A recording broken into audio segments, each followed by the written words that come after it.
can't remember the last birthday where I got this much attention. So I'm going to just have to say thank you to everybody. I got so many cards this week and so many well wishes, and everybody's been so nice. I wonder something going on here. Am I about to get fired? But no, everybody's been so nice, so many gifts and calls and well wishes, and I just wonder why y'all are making such a big deal out of 45. Is this the top of the hill and then we go over the hill? Is that what's happening? But I really appreciate it. It's been really nice, and we've had a great week. Hated to be away from you all on Sunday, but had a great time, the family and I, with the Fort Payne Church of Christ. Wonderful people up there, and they send greetings back here. We're continuing our study of the apostles, and let me just introduce the next man to you, James. And we're calling James the son of thunder. That was another name that Jesus called them. James and his brother John, they shared that nickname, sons of thunder. And so a lot of what we'll say tonight has to do with John as well. So we have less about James than we have about John. So it's good to cover James first. And it's kind of a study of James and also an introduction to the Apostle John, who we'll talk about, Lord willing, next Wednesday night. But, from our perspective, if we had lived then, James really, even though we don't know very much about him, he might have been our choice to lead the apostles. We know that Christ pointed Peter out as a leader, and Peter's always mentioned first in the list of the apostles. But if we had lived then, from our earthly perspective, we might have chosen James. Between James and John, James was the oldest, and we know that because his name always appears first when the two of them are mentioned together. And that's always an indication of the firstborn and those after them. And between the two sets of brothers in the first group, you remember the apostles are always listed in these three groups of four. And the group closest to Jesus, the first group, was Peter, Andrew, James, and John. And between the two sets of brothers in that first group, Peter and Andrew being one set, James and John being the other, the family of James and John was more prominent. They were the sons of Zebedee, and it appears that Zebedee was very well off and that he had a very successful fishing business. For one thing, they were simply known as the sons of Zebedee. And you wouldn't have called out their father's name unless he was somebody well known. You don't waste time calling out a family name unless it's needful, unless it helps to identify. So Zebedee must have been well known to the people who were initially reading these gospel accounts. And also Mark chapter 1 verse 20 gives us an interesting detail that Zebedee's fishing business, which included James and John, had hired servants. These weren't slaves, these were workers that they had hired. It doesn't appear that Peter and Andrew had that kind of enterprise going on. This was a larger business of James and John, and James was a part of that. Another really interesting detail comes much later in the gospel accounts in John chapter 18, where Peter and John are following Christ through his trials before the high priest. And they gain access to the high priest's quarters because John was known to the high priest. That's John 18, 15, and 16. Well, that means James must have been too. So considering that he was the firstborn of the sons of Zebedee and wealthy enough to have hired servants and connected to the high priest in these ways, we might have looked at all of those details and said, James is best qualified to lead the apostles. That's not the one Jesus chose. Now, in two of the lists, he is listed second. And I think in the other two lists, Andrew is listed second just because of his proximity to Peter, being Peter's brother. And also we know that James was in the inner circle. We talked about this a lot because many of the apostles we've been discussing at the forefront were in the inner circle.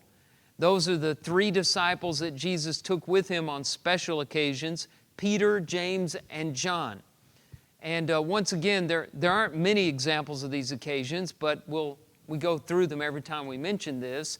The healing or the resurrection, really, of Jairus' daughter, the synagogue ruler's daughter, in Mark chapter 5. The transfiguration of Jesus, that was a huge deal. There's the sermon of Jesus called the Olivet Discourse, the sermon he gave on the Mount of Olives about the destruction of Jerusalem and his second coming, recorded, for example, in Matthew 24. We know that the top 4, Peter, Andrew, James, and John, were the only ones there. So Andrew got included on that one. And then finally, there are his prayers in the Garden of Gethsemane. And when Jesus went to pray in the Garden of Gethsemane, he took the 3, Peter, James, and John, closer with him, and he asked them to stay awake. Of course, they didn't. Luke says they were sleeping for sorrow. But James was one of those. So he was special. He was close. He was near the top, as we would reckon it. And there were many like that, which is why the disciples were always arguing over who was the greatest. But instead of being distinguished as the rock or the leader of the apostles, James holds a very different distinction.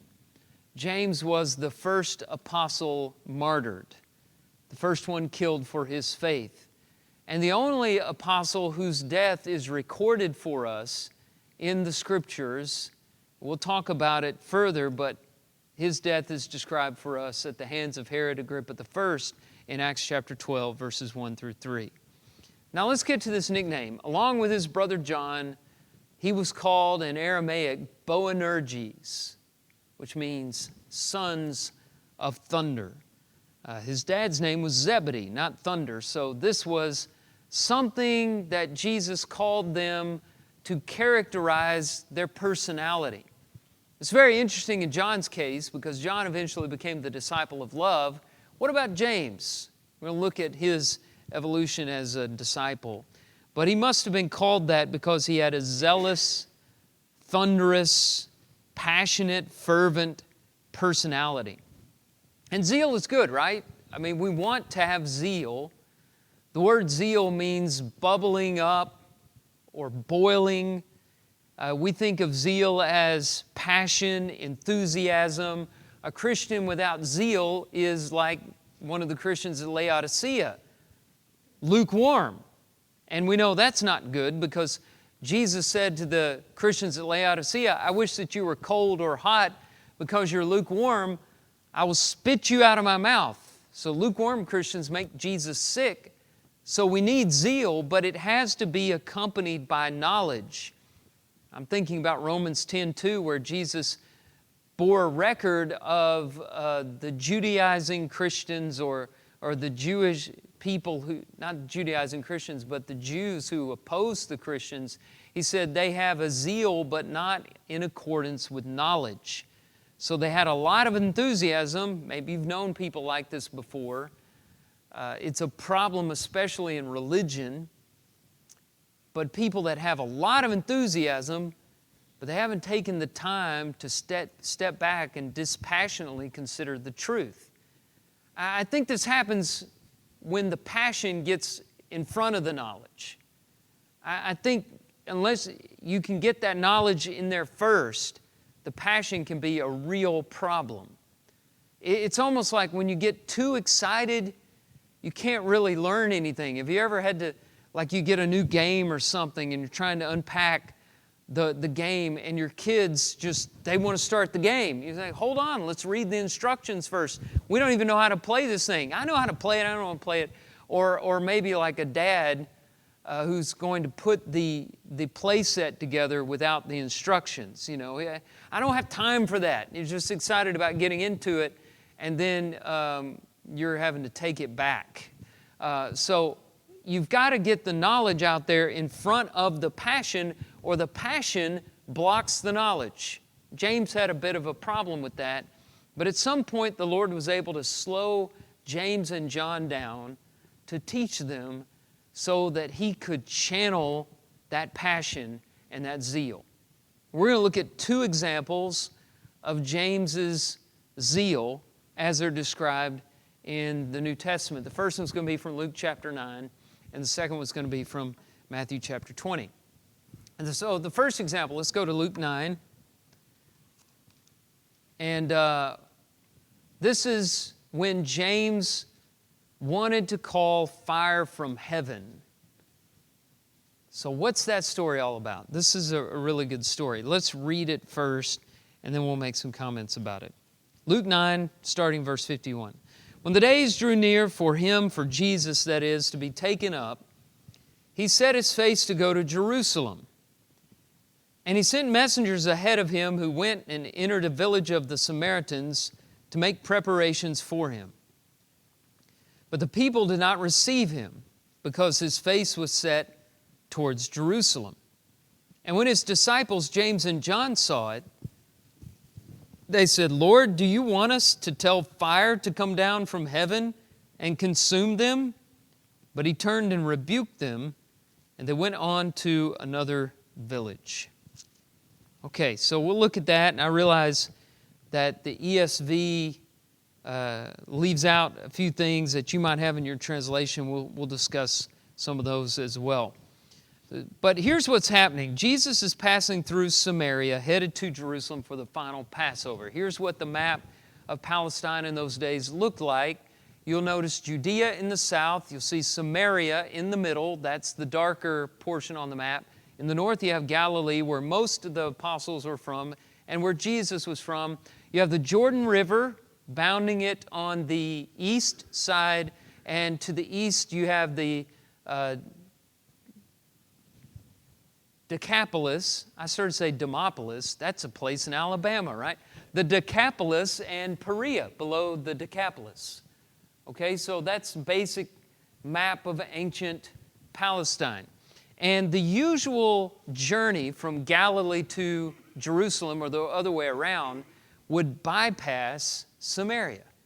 It would usually take 7 days on foot, and the Jews would go to the trouble, let's say they're in Galilee, of heading east, crossing the Jordan River, going south through the Decapolis and then Perea, and not until they got about level with Jericho or somewhere around there where they could find a good road to ford the river would they go west across the Jordan into Judea so that they could go to Jerusalem for the festivals. Straight down took about 3 days. They went 7 days. And why? What's the simple answer to that question? Why did they avoid Samaria? They're prejudiced, and they hated the Samaritans. And the feeling was mutual. The Samaritans hated them too. And usually, when you have a Hatfield and McCoy situation, it's wrapped up in a history that neither side remembers very well at all. And there's a lot of history behind this feud. And I want to take just a minute because a lot of Luke 9, at least the part we're looking at, is explained in 2 Kings. So let's go to 2 Kings chapter 17 first. 2 Kings 17.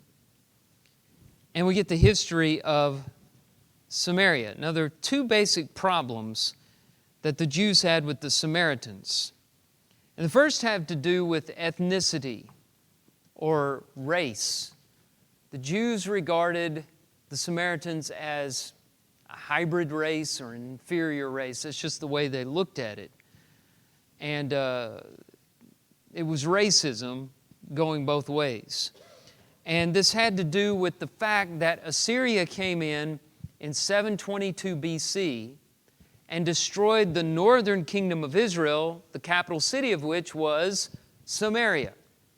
And whenever the Assyrians would destroy someone, they would conquer them by taking their people out, especially the best and the brightest of them, and the strongest of them, and the warlike ones. They would take them captive, and they would remove them to a camp somewhere else under their control. And then they would take people from other conquests. I have a list here that's given in 2 Kings 17:24, people from Babylon, Cutha, Ava, Hamath, Sepharvaim, and they would remove them from their homelands to Samaria. And then they would leave only the poorest Jews of the land, the people who knew how to work the land for them and produce the crops. And what happened was the Israelites who remained in Samaria intermarried with the people from these pagan nations. And a new race formed, which was named the Samaritans. Now, you know what the law of Moses said about intermarriage, but it wasn't a racial thing, it was a safeguard against idolatry. And so it's kind of ironic that these idolatrous Israelites from the northern kingdom, who were defeated because of their idol worship, were now concerned about intermarriage and the mixing of races. And what happened was that rolled along for many years, for like 200 years, until the Jews returned from Babylon in 536, and they were very disgruntled over this Samaritan race that had formed north of Jerusalem. And so that's when this province in the middle, Samaria, was kind of formed, and the races of the Jews and the Samaritans were distinguished around 6th century BC. Now, the enmity was based on race, but that's only part of the equation. It also had a religious edge to it as well. Having been removed from their homeland and having been separated from their countrymen the way that they were by Assyria, they started to take religious matters into their own hands. They developed their own priesthood. They brought in a lot of pagan influences, that happened from the intermarriage. They built their own temple on Mount Gerizim. You see that mentioned in John 4 when Jesus has this conversation with the Samaritan woman. They had a temple built there. And to make matters worse, during the Maccabean revolt, the Hasmonean kings, John Hyrcanus, I think, may have been the one who did this. The Jewish kings, about 125 years before the birth of Jesus Christ, came in and destroyed the Samaritan temple on Mount Gerizim, which angered the Samaritans and didn't do anything to help the Samaritan-Jew relationships. And so if you can just get that in your mind, you can see the whole history there in 2 Kings chapter 17. There was a racial edge to this and a religious. Verse 33 of 2 Kings 17 says, "They feared the Lord, but also served their own gods after the manner of the nations from among whom they had been carried away." Disgust was on both sides. We found a Jewish document written in the 2nd century BC that says, "Two nations I detest, and the third is no nation at all." And then he lists the three nations. The inhabitants of Mount Seir, those are the Edomites, the Philistines, and the senseless folk that live at Shechem, which would be the Samaritans.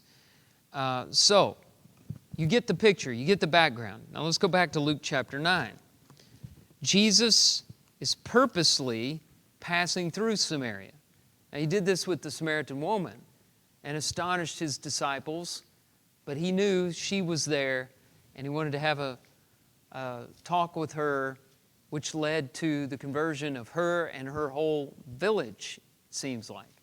Well, he's purposely going through Samaria again, because to Jesus, these weren't other races or pagans or evil people. These are just human beings who needed a Savior. And so they went through and needed to spend the night. Now, Jesus had never shown anything but goodwill towards the Samaritans. I've mentioned John 4 several times. That conversation he had with the woman at the well showed his love for her and for the whole village that she came from. They stayed with those people for a while, maybe a couple of weeks if I'm remembering correctly. You also have other examples of his relations with the Samaritans. Probably most of all is he told the parable of the Good Samaritan. And so now when people hear Samaritan, what do they think of? This hybrid race, pagan worshipers, people who worship on Mount Gerizim, the enemy of the Jews? The first thing they think of is someone who unselfishly did something for another person in need. And we have hospitals named Samaritan. We have people of goodwill named Samaritan. He changed the whole idea of what a Samaritan is with a parable. So he had done nothing but good for Samaritans. Jay, did you have a thought? Funny you brought that up because I was thinking about that the whole time. You could almost feel the tension when he asks him who could be his neighbor, and the guy couldn't make himself say Oh, right. Samaritan. He kind of went around that. It's almost like he could not say Samaritan. The one who showed mercy is all. He couldn't say the word Samaritan. Yeah, that his mama probably told him not ever to say that was a dirty word or something.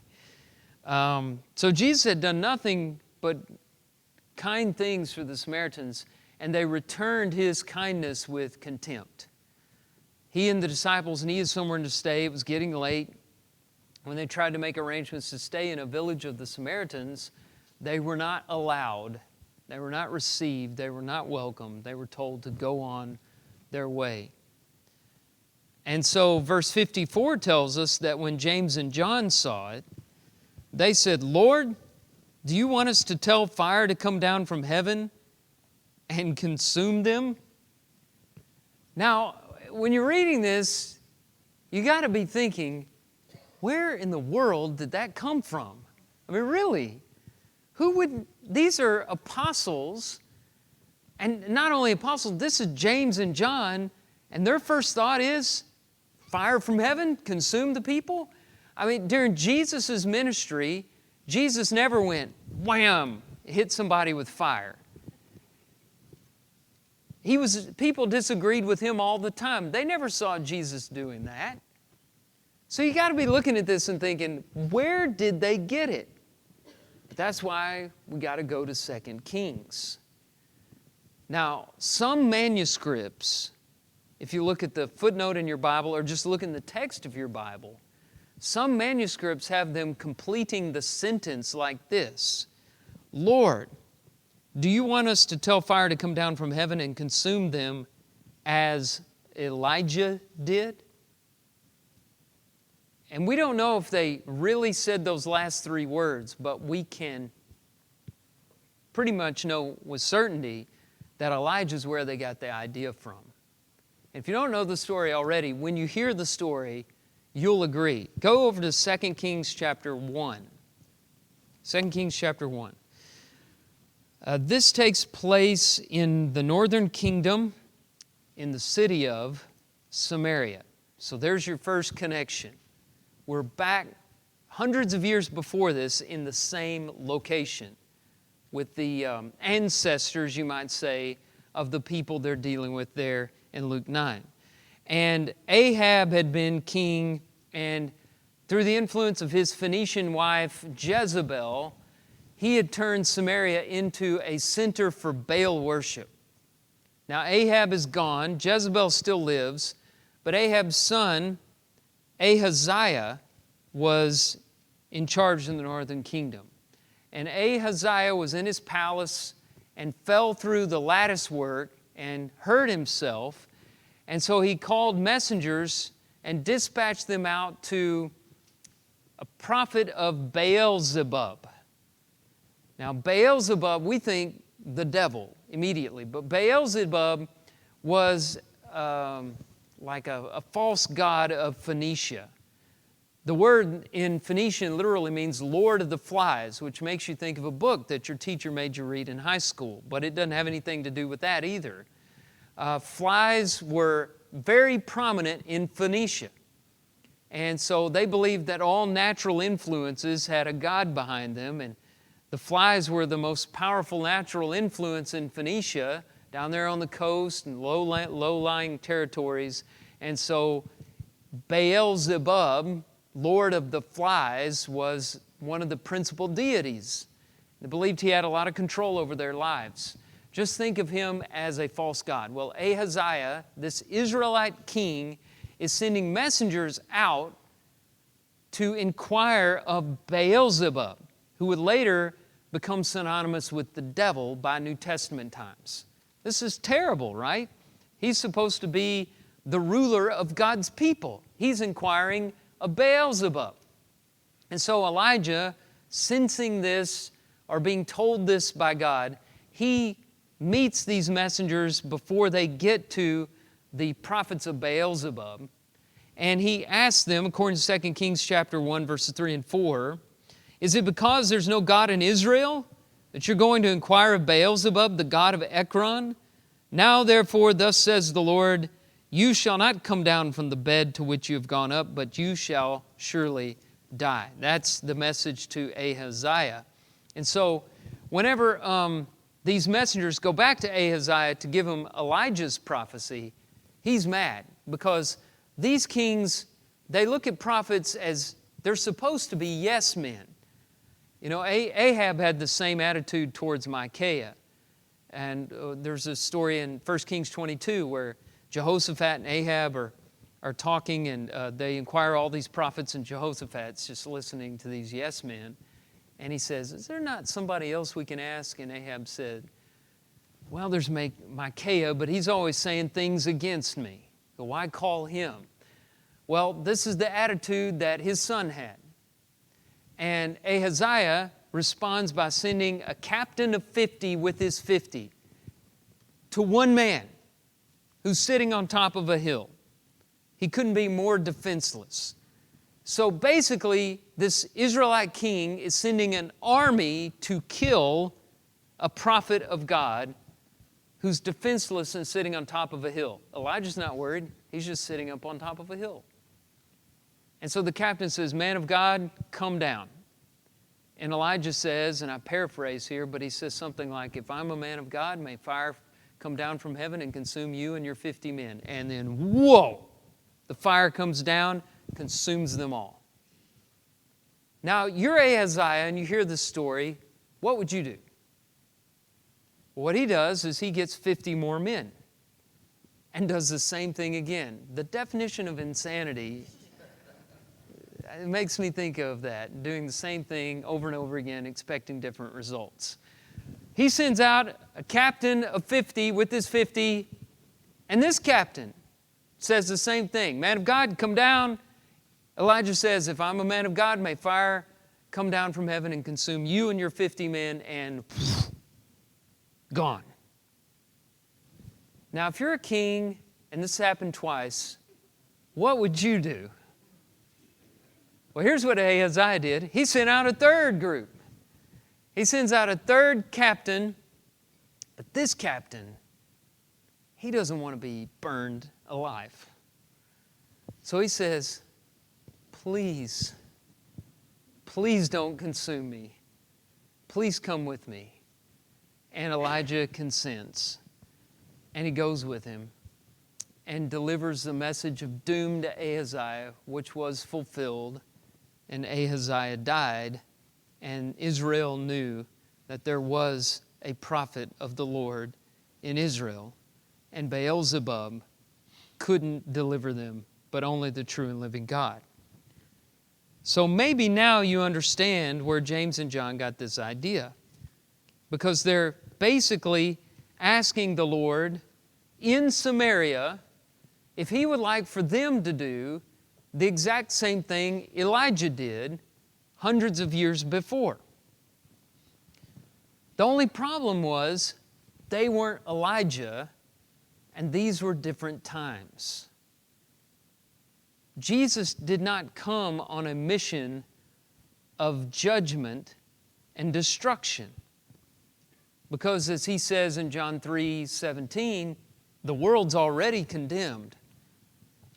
Jesus came on a mission of salvation. This is another thing that is in some manuscripts that was left out of verse 55 in the ESV. You do not know what manner of spirit you are of, for the Son of Man came not to destroy people's lives, but to save them. Now, if he didn't say that on that occasion, he said it on many, many other occasions. And it's true. Luke 19:10, Son of Man came to seek and to save that which was lost. Matthew 20, verse 28, later we'll talk about Matthew 20 in a moment. A Son of Man came not to be served, but to serve and to give His life as a ransom for many. And so Jesus was on a mission of salvation, not destruction.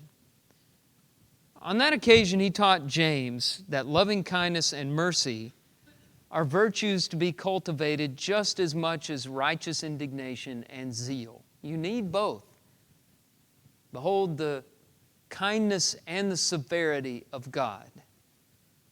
But God wants us to develop both as well. And there's a time and a place for each. And this wasn't the time to consume people with fire. Years later in the book of Acts, you read about how Philip, the deacon, the evangelist, also goes to Samaria and he preaches the word of the Lord. And many are saved. And it just makes you wonder, were some of those who were saved the very people who were turning Jesus away in Luke chapter 9? It's very possible that they eventually became Christians, but they wouldn't have if James and John had burned them to a crisp. And so you have this first example of the son of thunder. Now, can you believe I only have 5 minutes left? Let's go over to Matthew chapter 20. And this story is about thrones in the kingdom. Matthew 20. Oh, I had so much to say about this. Matthew 20, starting in verse 20. Then the mother of the sons of Zebedee came up to him with her sons, and kneeling before him, she asked him for something. And he said to her, "What do you want?" She said to him, "Say that these 2 sons of mine are to sit, one at your right hand and one at your left in your kingdom." And Jesus answered, "You do not know what you are asking. Are you able to drink the cup that I am to drink?" And they said to him, "We are able." He said to them, "You will drink my cup, but to sit at my right hand and at my left is not mine to grant, but it is for those for whom it has been prepared by my Father." So you see again, zeal and ambition getting the best of James and his brother John. Now it's their mother who makes the request according to Matthew, but they're behind it because Mark doesn't even mention her. But I wanted to say something about their mother. I think the women that followed Jesus are a big part of the story of the apostles, and their mother was a very important one. These are 3 lists of the women who are at the cross. Now, most of the disciples had run off by this point. Only John, the apostle John, was left at the cross, and these 4 women. And there may have been others, but these are the 4 women named. John's list says Jesus' mother, his mother's sister, Mary the wife of Clopas, and Mary Magdalene. Matthew's list has the mother of the sons of Zebedee, this woman who makes this request in Matthew 20, Mary the mother of James and Joseph, and Mary Magdalene. And Mark mentions Salome, Mary the mother of James the younger and Joseph, and Mary Magdalene. And the reason Jesus' mother isn't mentioned in Matthew 27 and Mark 15 is because by that point she'd been taken away by John. You remember Jesus looked down at John and said, "Behold your mother," and to Mary, "Behold your son." And John removed her from having to be there before the final hour of Jesus came. It was kind of a merciful thing for her. But the other women stayed, and if you look at these as I do, as a list of the same 4 women, that means that Jesus' mother's sister, the mother of the sons of Zebedee, and Salome are the same woman, which is really interesting. It might explain why she's so bold, because that would mean James's mom was Jesus' aunt. And that would also mean that James and John were first cousins of Jesus, which is very interesting to me. And it also explains some of the dynamics of Matthew chapter 20. Now, where did they get this idea? We had to go to 2 Kings 1 to understand the thunder, the lightning, the fire. I'll get to it in a minute. It's fire. You only have to go back 1 chapter, just a few verses, to get the request in Matthew 20. Jesus had said, "The Son of Man will sit on His glorious throne. Those who follow him will sit on 12 thrones. They took it literally. Can we sit on the thrones on your right hand and on your left when you come into this earthly kingdom of yours? They didn't understand the kingdom. And he asked them, after telling them they don't know what they're asking, are you able to drink the cup that I am to drink and to be baptized with the baptism I am baptized with, as another account puts it? And they said, we are able. But they didn't know what cup he was talking about and what baptism. The cup is a common figure in the Bible for divine wrath. And baptism can have a figurative meaning of an overwhelming. Literally, it means to dip. That's why we immerse in water baptism. But it can figuratively mean to overwhelm, as in an overwhelming of suffering. And they said, we are able. And he said, you will drink the cup. But to sit on my right hand and my left is not mine to give. And James did drink the cup. In Acts chapter 12, he was the one Herod Agrippa I chose to make an example out of, to please the Jews. I'm going to kill the most prominent Christian in Jerusalem. And it wasn't Peter that he got first, it was James, which tells you how hard James had been working for the Lord, how brave he really was. And after he beheaded James, he went for Peter next. And so James drank that bitter cup, but it was his time to do it. He was no longer zealous without knowledge, but the Lord had channeled that zeal so that he could be the apostle the Lord had wanted him to be. And he died for the Lord and was willing to do so. Well, that's James. We'll talk about his brother John next week.